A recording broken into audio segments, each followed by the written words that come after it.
Now that Thunderbolts is out, Phase 5 is officially over in the MCU. So with that, let's rank all 16 projects that the MCU has had in Phase 5. Movies, shows, specials, anything. In the MCU, Phase 5 ranking. Let's go.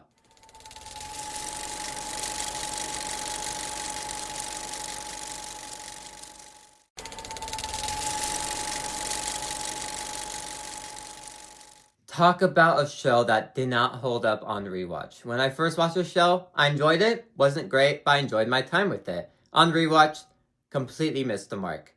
Nothing landed. The only good part of the show was Vincent D'Onofrio as Wilson Fisk. That's really it. He was born to play the role of Fisk, and he continues to do that role in here. He is crucial to the storyline, and anything connected to him and the storyline with him in it are the best parts of the show. Anything to do with Wilson Fisk in here is the best part of the show. And the flashbacks with Maya, I actually don't think are bad. I enjoyed every flashback that it had with Maya's character. But other than that, this show didn't work at all. It was clear Marvel had absolutely no idea what to do with this show. They had no idea. They were just making this project just for content on Disney+. Everything else just, it's obviously clear. Feige, Marvel, absolutely no clue to do with this show, and we're just making it for the sake of content. Maya's character, is it interesting enough for her to have a show? And it proves in here. And everything set up in Hawkeye to do with Maya's character, not important in here at all. Feels like two completely different characters. In here, Maya gets superpowers. In Hawkeye, very much street level. They're not connected at all. But all of a sudden, Maya has superpowers? I don't know. Shows completely falls apart too. Middle is completely rushed, and all of a sudden we get the Wilson Fisk storyline, and in the finale, Maya has powers. Doesn't make any sense. This is the worst MCU project, and the worst of Phase 5.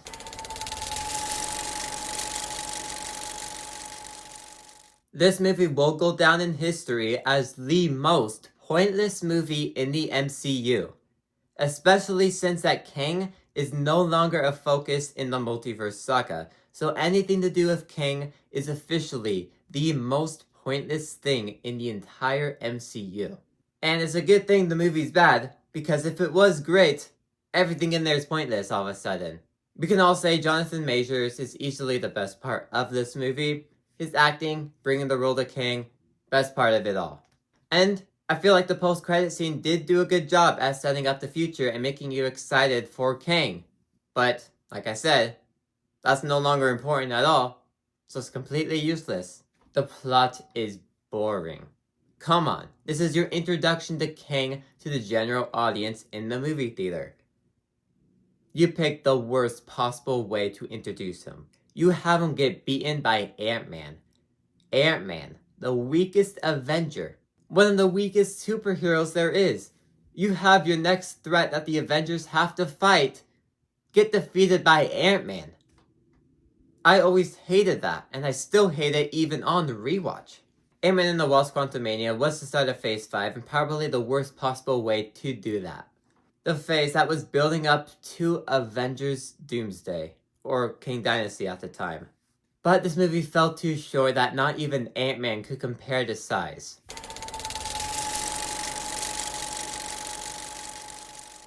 A huge waste of opportunity from Marvel. Secret Invasion could have been an excellent show about drama. And episode 1 had all that in there. We had Nick Fury's backstory. We learned some stuff about Nick Fury that we didn't know before. That's exactly what the show should have been. But by the middle of the show, completely just started slowing down. And the writing got sloppy. And we're like, oh no, this is going to be bad. And then the finale happened. Do I have to explain more? The show lost what made it so special in the first 2 episodes by the end. And it just felt like a huge waste of opportunity by the time the series concluded. If they took their time on each episode, had each episode be an hour long and have it be a 12-episode series, then we have something here. Nick Fury's backstory expanded on in each episode. We learned stuff about Nick Fury we never knew before, and we actually have a really suspenseful show. It could have been something, but another completely wasted opportunity. That's a trend in Phase 5. If you have to fill up content for Disney+, you're going to get big wasted opportunities. And so far, everything on this list, I had expectations for, and it didn't reach.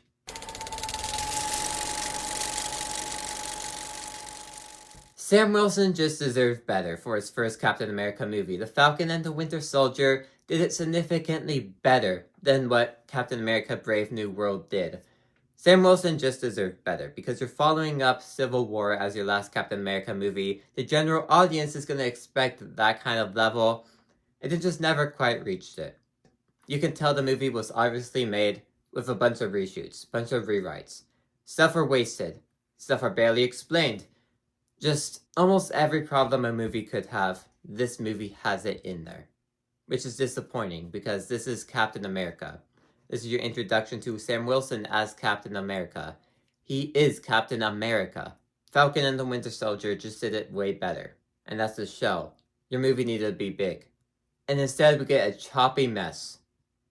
Just filled with rewrites and reshoots on its shoulders. Movie chopped on, reworked over and over again because they wanted something. And then the post-credit scene. What is that? If you've seen Thunderbolts, I guess it kind of makes a bit more sense now, but still, how would the leader know that? There's absolutely no way he would know that. It felt forced, it was dumb. I enjoyed the movie more than some other may, but I had no idea what they were doing.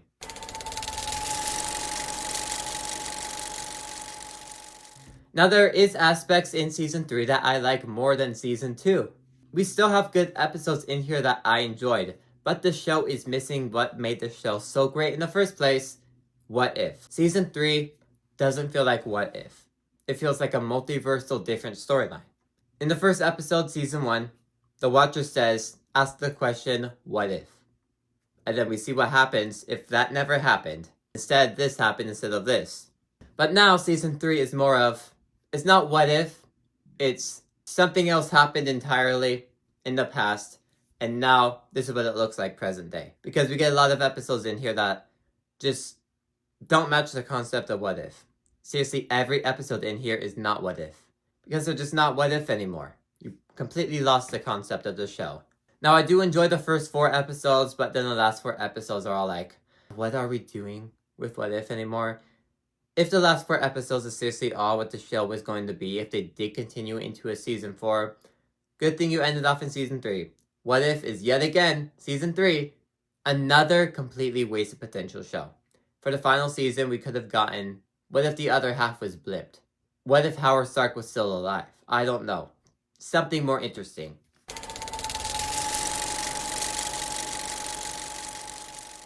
And funny enough, Season 2 follows Season 3.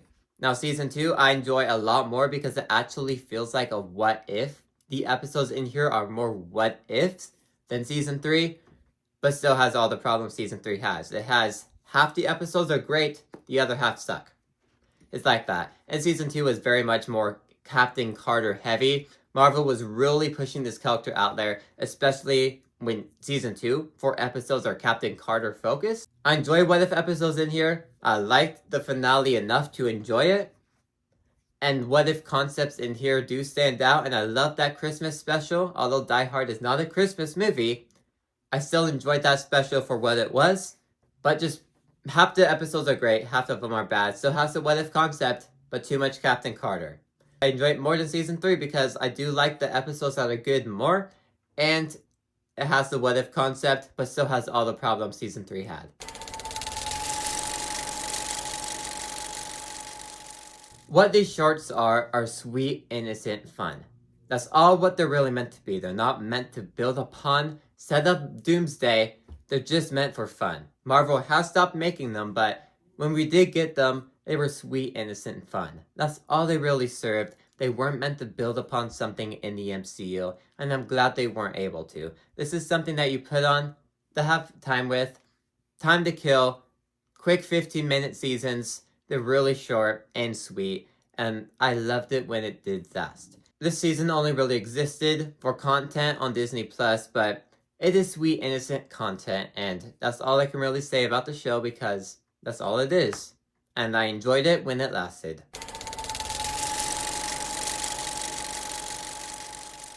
This movie gets way too much hate for absolutely no reason. The hate was absolutely ridiculous. Where did it come from? I don't know, Captain Marvel sequel? I don't really count it as a sequel. I count it as a team-up movie because we're connecting Miss Marvel, Captain Marvel, and WandaVision into this movie. I count it as a team-up movie, not a Captain Marvel sequel.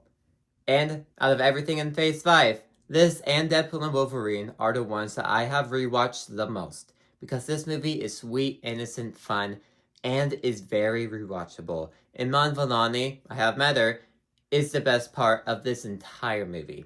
She is Miss Marvel. That's what's so great about her and her character, because she's essentially playing herself. I love the character of Miss Marvel. The movie has a lot of problems, but it's enjoyable, it's fun, and if you can just turn your mind off for 2 seconds, you can have fun with this movie. That's all it is. And it's kind of important to Doomsday, but that's not why I like it. It's a fun movie. You can enjoy it. Like I said, I've seen it a lot of times by this point, and it still holds up. It's still a fun time. Marvel is a standout of this entire phase, and where did the hate come from?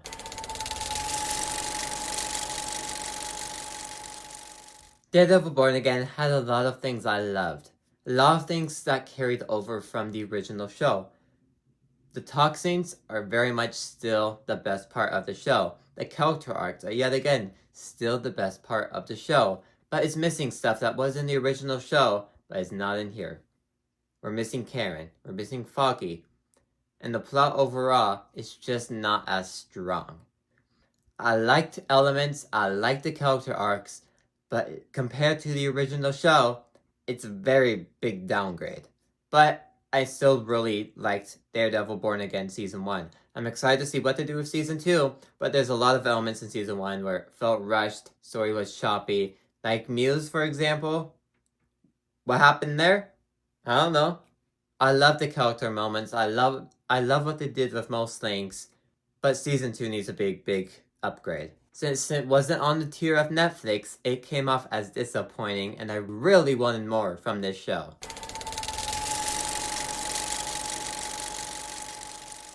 The team-up movie we long waited for in the MCU, and it's about time we got it. We should have gotten it in Phase 4, but we finally get it in Phase 5, and it's the team-up movie that we needed. It's great to finally see these characters again after all these years. We're continuing their character arcs, and each character is getting the redemption that they need. Which is great, because a lot of the characters in here certainly did get their redemption arc that they needed. Sentry was a great villain. When I walked out of this movie, I was thinking of how great of a villain he was, and I loved his character of what they did with him in this movie. He's easily my favorite character of the movie. And the best part, this movie feels like classic MCU. It feels like Avengers, the team-up movie. That's exactly what you want. You see how these characters work together, how they learn to work together, their dynamics with each other. It's still the best part of the movie. Finally seeing these characters connect. What the MCU is. That connection. That overarching arc. Best part. I do have problems. This is too much Elena's movie than an actual team-up movie. But I love the theme of the story. We don't need a big action scene. We need a street level, mental health theme. And it's different from Marvel, but we get that in here. And it's a huge standout of the movie. And that ending, if you haven't seen it, you better watch it.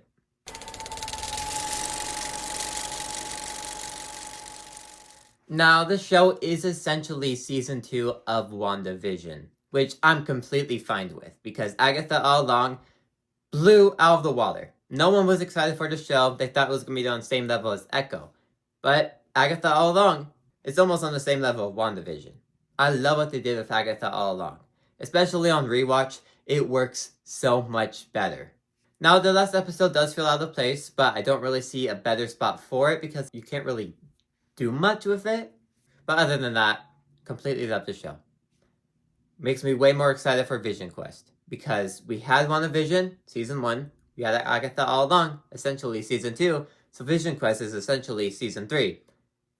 And if it's on the same level with Agatha All Along, Vision Quest has something special. And I hope it delivers on all of that.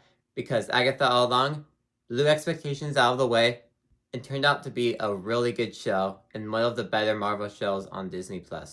I talked about all the bad projects of Phase 5, but There are a lot of standouts in here, which I do think most of them are in the top 25 of my MCU ranking. Can't wait to see how they continue to build out the stories in Agatha All Along.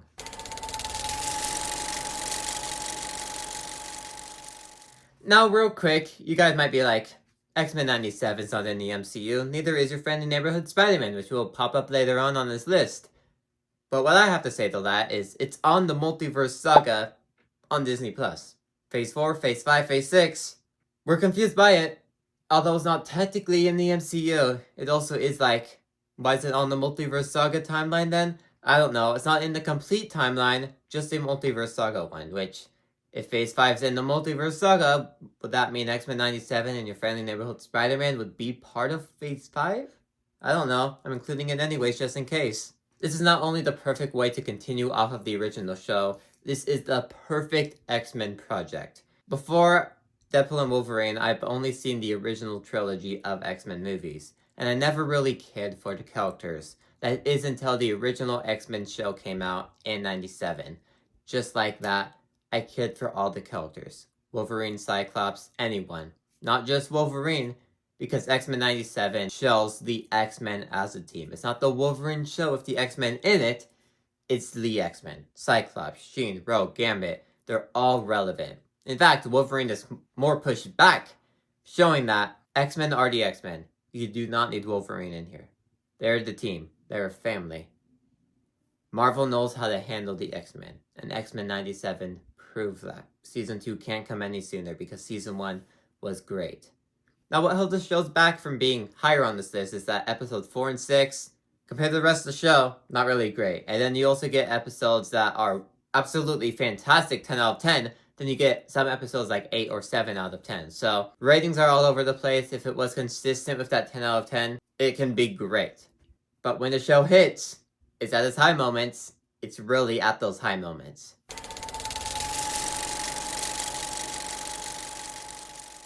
Now, Loki Season 2 is single-handedly the best MCU show on Disney+.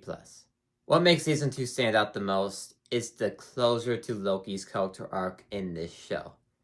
He started off wanting the throne, being that character from Avengers 2012, and getting his throne by the end. Saving the entire 616 sacred timeline, and the fact how Season 2 and Season 1 connect together to tell this huge story with Loki's character, I loved. His full character arc was satisfying and had a fantastic payoff by the end of it all. Now, what does hold the season back for me is Episode 3. I've never really liked Episode 3. It was a huge abrupt to the show. But Episode 1, 2, 4, 5, 6 are all fantastic. Especially 5 and 6 are the huge standouts of the season. And is what makes this show the show that it is. And Loki Season 2 definitely did really redeem the character of Loki.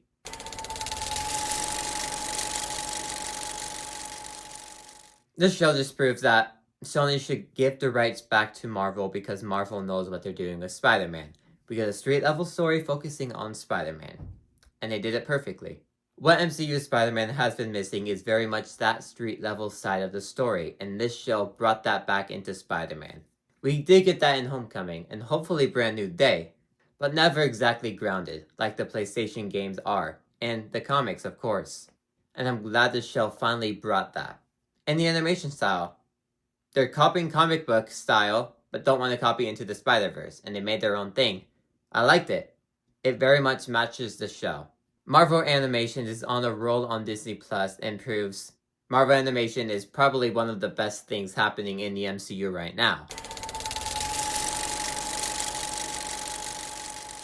Man, isn't it crazy that a year exactly from this point in time, we were all anticipating Deadpool and Wolverine. And now, it's almost been a year since the movie came out. Deadpool and Wolverine are back. Even after almost a year, this movie still holds up. It still makes you laugh. Now, that probably won't be happening in 5 years from now because a lot of the humor in here won't carry on. Now, Hugh Jackman, of course, returns as Wolverine, and a huge standout of the movie. Him and Ryan Reynolds seeing Deadpool and Wolverine just banter back and forth is exactly what you wanted from this movie, and is exactly what you get from it. Of course, it's not my favorite in Phase 5. Second place on this list. Pretty clear was number 1, but I can't wait to learn why was Thor crying.